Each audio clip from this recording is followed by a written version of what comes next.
অনেক ভাই আপনি ওর অনেক রাগ হয়েছেন, একটু আদর করে দেন। না না, সে তো রাজাকারের বাচ্চা।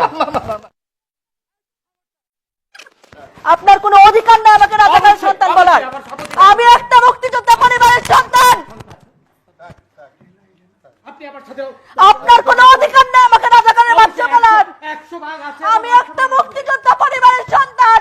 আপনি রাজাকারের কথা বলেছেন। আপনি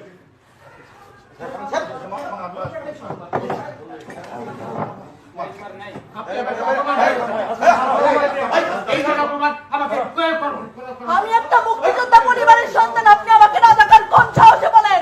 আমি এই আপনার ব্যবহার দেখে আমি বলেছি এটা। আমি একটা মুক্তিযোদ্ধা পরিবারের সন্তান। এই বন্ধু, আমি একটা মুক্তিযোদ্ধা পরিবারের সন্তান। আপনি রাজাকারের সন্তান। আপনি যেভাবে আমাকে অপমান করলেন, আমাকে এই ধরনের অপমান করার ক্ষমতার সাহস কেউ কোনোদিন পায়নি। আপনি ওদের পক্ষে কথা বলছেন। আমি 2-3 বার বললাম আমি দেখেছি, তাও বলে সে আপনি দেখেছেন, সে আমাকে চ্যালেঞ্জ করছে। কত বড় সাহস তার! আমার কথা বলে আবার না, আপনি উপস্থাপনা শেষে এটা বলতে পারেন।